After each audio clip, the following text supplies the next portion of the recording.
Yo les gars, bienvenue dans la troisième vidéo de cette série où je lance mon SaaS. Tout d'abord, avant de commencer, j'aimerais beaucoup vous remercier pour les retours que vous me faites, que ce soit en message privé, dans les commentaires, sur Discord. Franchement, ça m'aide beaucoup et ça me permet vraiment de savoir dans quelle direction partir. Et puis voilà. Donc, avant qu'on commence cette vidéo, j'aimerais beaucoup vous mettre à contribution. Et en fait, en ce moment, je recherche des bêta-testeurs. Donc, si ça vous intéresse, n'hésitez pas à rejoindre le serveur Discord que je vais mettre en description. Ça sera le premier lien. Où justement, vous pourrez m'aider à tester l'application, à me remonter des bugs pour que je puisse encore plus améliorer le produit. Donc, par rapport au retour, quand je vous disais, au retour que vous me faites en commentaire ou en message privé, j'ai souvent des messages qui me disent oui, mais on s'en fout un peu de la partie développeur. Nous, ce qu'on va voir, c'est la partie client, etc. Donc, je vous ai écouté, les gars, et j'ai développé un plugin WordPress. Donc, je vais vous montrer un peu comment est-ce que ça fonctionne. Ça sera une des façons en fait d'intégrer la solution sur vos sites. Donc, aujourd'hui, j'ai commencé par WordPress, mais après, je ferai pour les autres plateformes, un peu Shopify, si j'arrive à le faire. WooCommerce, bon, déjà WooCommerce c'est déjà fait avec WordPress. Il y a quoi d'autre? Il y a PrestaShop, etc. etc. Donc n'hésitez pas à me dire dans les commentaires si vous voyez des intégrations auxquelles j'ai pas pensé, que je pourrais mettre, qui pourraient en tout cas m'aider dans le développement de ce produit-là. Je suis preneur. Sans plus attendre, on va passer dans le vif du sujet. J'ai une petite instance de WordPress que j'ai installée. Donc ici on peut voir que j'ai déjà installé le plugin. Je vais vous montrer un peu comment est-ce que ça fonctionne, comment est-ce qu'on va le configurer. Et je mettrai le lien déjà de la plateforme dans la description. Le lien où vous pouvez trouver le plugin aussi dans la description. Donc vraiment, s'il vous plaît les gars, j'ai besoin de vous. Si vous pouvez m'aider à tester, à me remonter des bugs pour qu'on puisse améliorer le produit ensemble. Donc, sans plus attendre, on va aller dans la configuration du plugin. Alors, que je me rappelle. Ok, ici c'est là WooCommerce. On va aller dans Réglages. Paiement. Ok. Ici, Gérer. Donc voilà, ici en fait c'est un peu les paramètres à configurer. Vous voyez, il n'y a pas grand chose. Hein. Donc pour commencer, ici on active le plugin, on active le mode test pour si on est en test.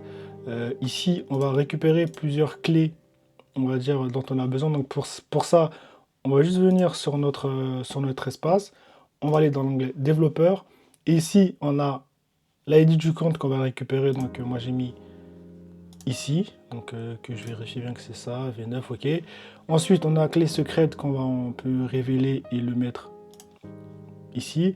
Et une fois que tu es en production, la clé là, elle va changer, donc il faudra aussi la mettre dans cette partie-là pour quand tu passes en mode production ici. Ici, c'est donc tant que tu n'es pas en production, ça c'est pas nécessaire. Ça, j'ai pas encore fini de développer cette partie-là, mais en tout cas, ça va être une partie pour les webbooks. Donc, c'est optionnel, mais c'est mieux de le mettre. En tout cas, quand je mettrai à jour le plugin, ça sera pris en compte, mais pour l'instant, c'est pas encore le cas. Et pour trouver cette clé-là, on vient ici dans Webbook, on vient ici dans Ajouter, on revient là, on copie le lien de notre site qui est là. Je peux le copier, je viens ici, je mets là et j'active ici cet événement là et je fais ajouter. Donc une fois que j'ai ajouté, je clique dessus, je vais dans révéler la clé, je copie la clé et je viens la mettre ici. Voilà. Une fois que ça c'est fait, normalement, il n'y a plus besoin de rien à faire. Normalement, le plugin sera directement disponible. Ici, les gars, j'ai préparé un petit site pour tester tout ça. Je pense que j'ai déjà rajouté quelques articles panier. Je vais voir mon panier. Ok, donc là, j'ai ça au panier. Ici, je pense que le plugin ne prend pas en compte la livraison payante. Donc ça, je vais le rajouter dans les prochaines mises à jour. Mais en tout cas, là, je vais en prendre 2. Allez, je vais en prendre 3 ici. Ok, pour un total de 695 000. Donc là, livraison standard. Je valide le panier. Et une fois que je valide le panier, il y a la solution qui est là. Donc je clique dessus, tac, tac, tac, je vérifie que tout est bon, ok. Et je fais commander. En fait, là, ce que le site il va faire, c'est qu'il va te rediriger vers une page de paiement, donc qui est là, avec le montant, donc après les articles qu'on a choisis, la quantité, le prix unitaire, etc. Donc là, ça normalement c'est secondaire, c'est optionnel, donc il faut juste le nom, prénom et ça aussi c'est optionnel. Donc en fait, ce qui se passe, c'est qu'une fois que je suis là, si je viens sur mon espace, je sais même plus c'est quel compte que j'avais, honnêtement. Est-ce que c'est ça? Honnêtement, tac, ouais. Ok. Donc là, quand je viens ici, j'ai mon paiement ici qui est en attente, que je peux voir ici. Donc, si je reviens sur ma page et que je paye,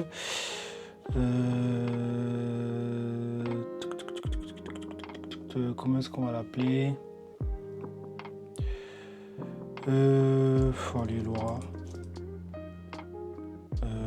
Laura. Les gars, j'ai pas d'inspi. Donc voilà, ici, on choisit le pays, l'opérateur. On met un numéro de test. Donc on vérifie que tout est bon. Alors on voit qu'on est en mode test. Okay.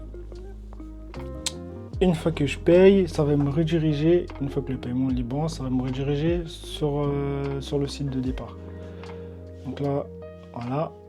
Donc là, avec un résumé de la commande. Ici, on a le moyen de paiement utilisé, le montant, tac, tac, tac. Et si je reviens sur mon site ici, normalement, ici, le statut va changer, voilà. Le statut a changé. Là, du coup, je peux venir ici, voir le détail. Non, il n'y a pas grand-chose dans le détail. Ouais. Donc, voilà. On peut voir que le paiement a commencé à 14h et s'est terminé à 13h04. Donc là, on a le numéro qui a été utilisé, le client, le montant, les frais. Et si je reviens sur ma boutique et que je vais dans mes commandes, ici que j'ai une commande en 3 minutes qui est en cours. Et quand je clique dessus, on peut voir que c'est ma commande de tout à l'heure avec bien tout le processus qui s'est fait. Donc voilà un peu pour ce plugin WordPress. Donc si la vidéo vous a plu, n'hésitez pas à vous abonner, à lâcher un petit like et à me dire en commentaire ce que vous voulez voir par la suite. Moi, ça me permet un peu de prioriser les tâches par rapport aussi aux attentes du marché, parce que moi je développe de mon côté, mais c'est toujours mieux d'avoir un avis extérieur. Donc je vous remercie de m'avoir regardé, on se retrouve pour une prochaine vidéo.